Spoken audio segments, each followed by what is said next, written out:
Today, I've got the legendary Chris Cameron with Lippard Auctions, auction company, auctioneers. Real estate and auctions. I forget about the real estate. That's part. right. Yeah, it's kind of like a thing now, a That's- package deal. So, I mean, you're like do everything. You're like a serial entrepreneurial on boards kind of a guy, and athlete and ref.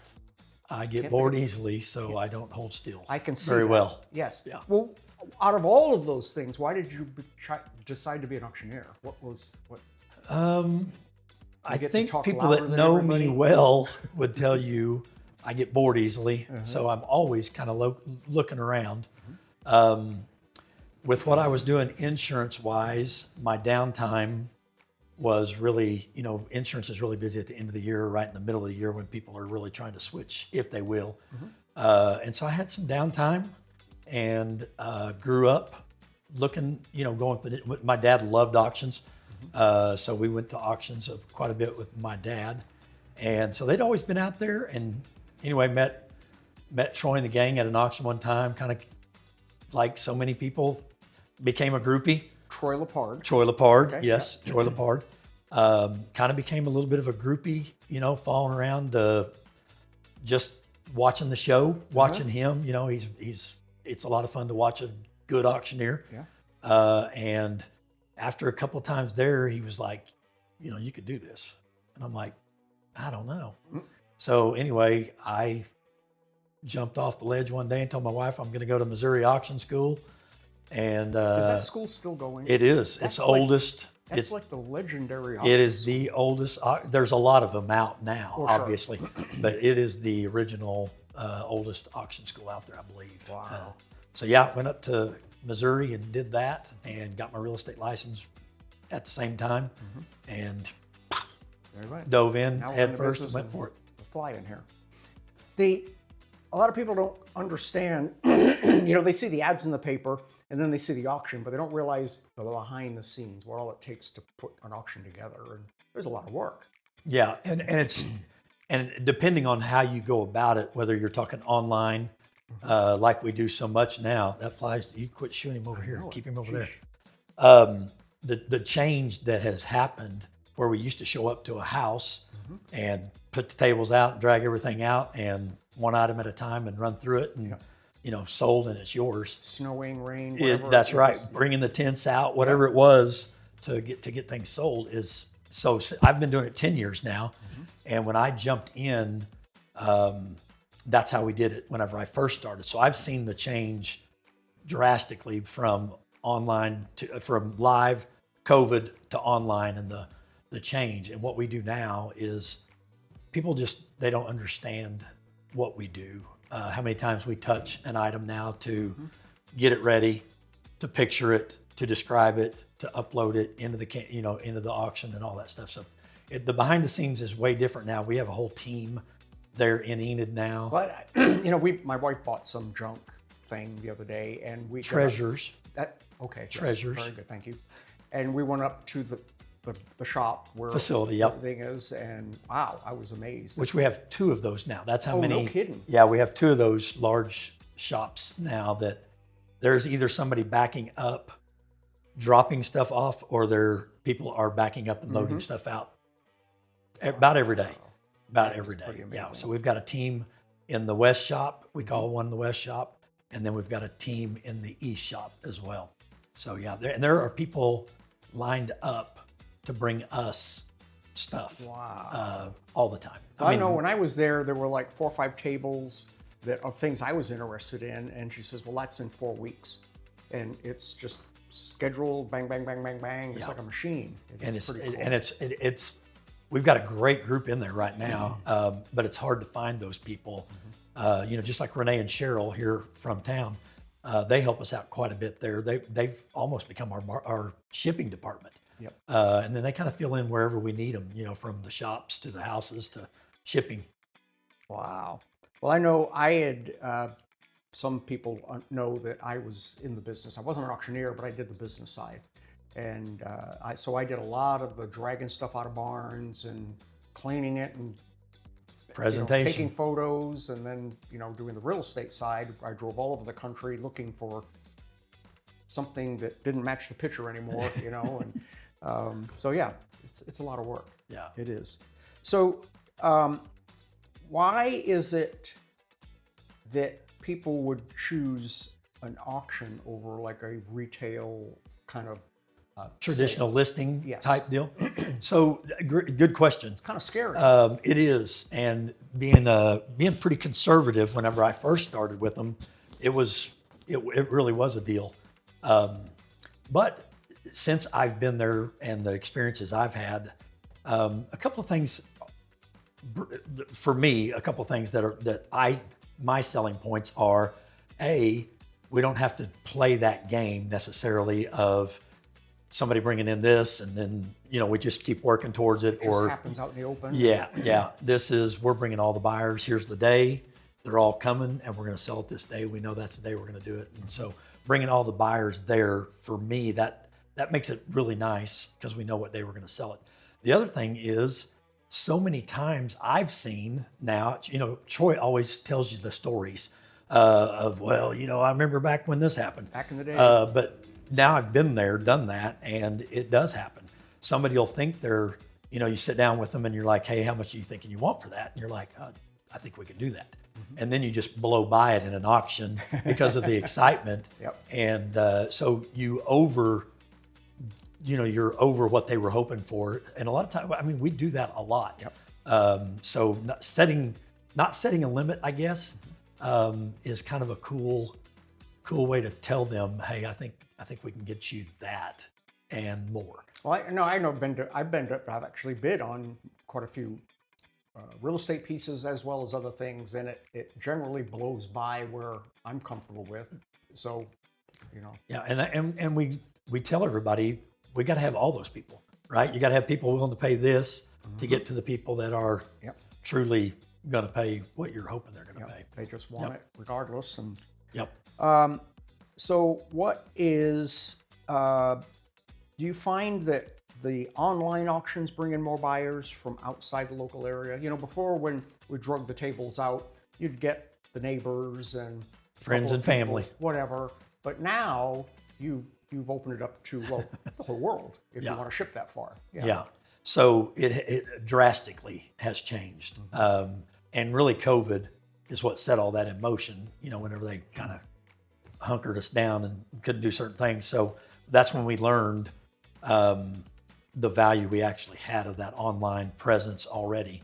And so, our auctions now, and we've got the data and the analytics to back it up. Our auctions now, we see the final week of, 35, 40,000 people clicking into that individual auction in the last week. Wow. Whereas, standing on a corner in Hennessy, Oklahoma, you might have the Girl Scouts selling some brownies, which we loved. We loved those days.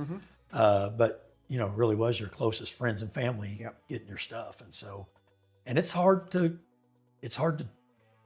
get that past some people. Some people want that live auction, and when it comes to stuff, we just won't do it anymore. It's hard when you got a box of something nobody wants, and you're just, and we don't run into that anymore. Out of 40,000 people, we'll run 500 to 700 lots in an auction, and we seldom zero anything out.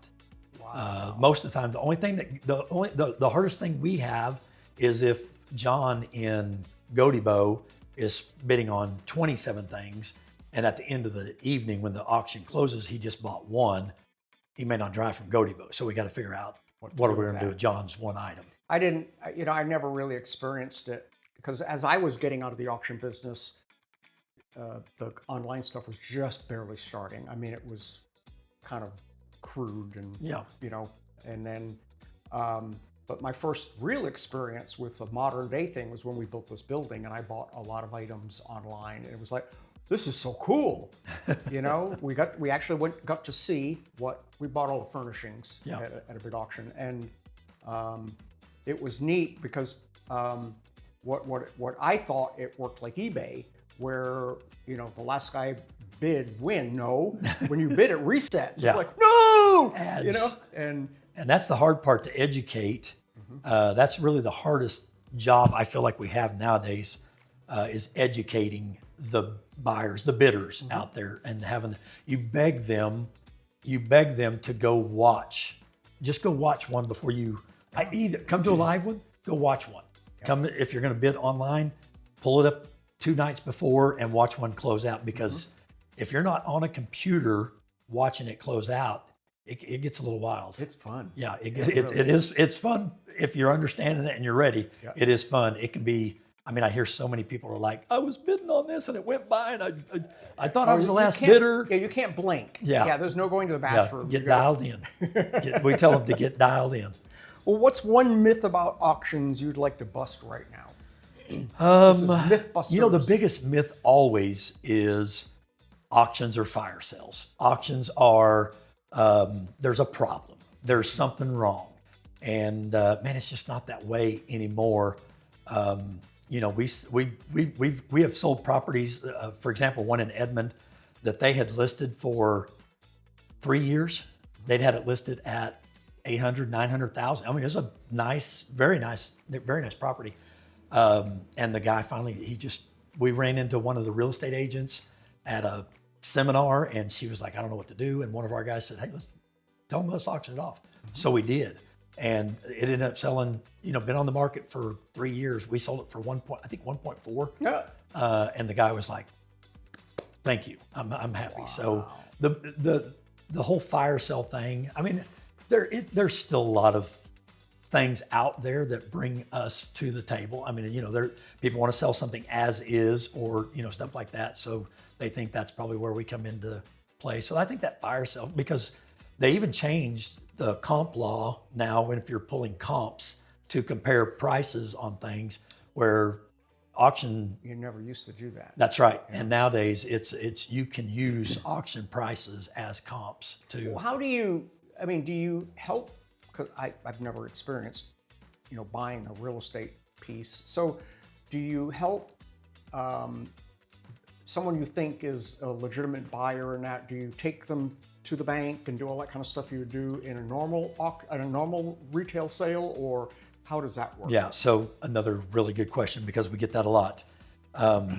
Our expectations are a little different than the traditional listing, because our expectations are, by the time you get to auction date, we try and make sure they understand that you need to have your financing in gear. You need to have any inspections done prior to. All that stuff has to be done up front, because when we're selling that day, when the hammer drops, it's sold, and there are no contingencies at that point. I gotcha. And sometimes that can be a sticking point if somebody is uneducated when it comes to that. You know, somebody might think they're going to get a government assisted loan, for example, and government assisted loans they're not impossible with an auction, but you really need to get your ducks in a row prior to auction date and understand. So that's the biggest difference, is on auction, we want them to be ready day of auction. Whereas once we agree in a traditional listing, that's when all the inspections. That's when that starts. Right. You have your 10 days, you have your 7 days, you have all your different things you got to do at that point. Well, what's the number one tip you'd give a first-time buyer, auction buyer?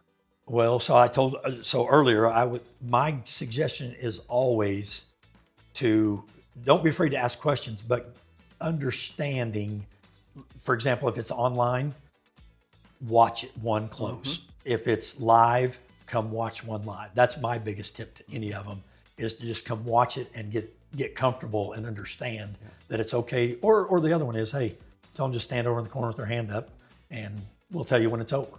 That's it. That's the other easy way we tell them. That's the good way to get it bought as well. Yeah. Yeah. Wow. So why Lippard? Why not just we used to go to the Yellow Pages, but why not just Google somebody and hire? Yeah, good question. I think if you ask, we talk to bankers, accountants, attorneys. We're in and out of their offices all the time. So I think most of those people in our area, our main footprint, right here in Northwest Oklahoma, I think most of them would tell you, they're obviously not going to differentiate, but I think the biggest difference for us that I hear out there is we're very accommodating. specifically equipment or loading out. You know, we've got 2 guys that own their own skid steers. You know, I'm in Kingfisher, so I'm renting a telehandler or a skid steer or something. Anytime we do load outs, we normally have a way to get you loaded. Wow. Okay. Which I think is different Yeah, I than remember some others. seeing some pretty sketchy loadouts. Well, and that, we won't go into that conversation now. There's definitely some sketchy Yes. Loadouts. out Wow. Very cool. Is there anything we're missing about what you do and why auctions are a good thing? And you know, I think back to the online thing that, you know, pre-COVID, the online auctions were there and working well, but that really expanded that whole market. That really forced. It did. It forced it. Yeah. Yeah. It forced. So what might have taken a few more years happened like right now. Yeah. I think that's really what happened for us specifically when I was a couple of years into it when COVID came along. And one quick example, I had an auction at Guthrie. We're going to sell the stuff in the house. You know, our traditional way, come in on a Thursday night, everything's tagged. We had the tag sales. And we had stuff tagged for maybe $2,700 worth of tags in the house. And I met some people over there and they said, hey, you can't do that. It's COVID. They met me there. It was the city manager and the people there shut us down. You know, we had the card that said we're necessary. And they're like, you're not necessary for the stuff inside. You're necessary for the real estate, but not the stuff inside. So we said, well, what about if we do this? And they're like, you can do that. You just bring the stuff to the door and hand it to them as they come.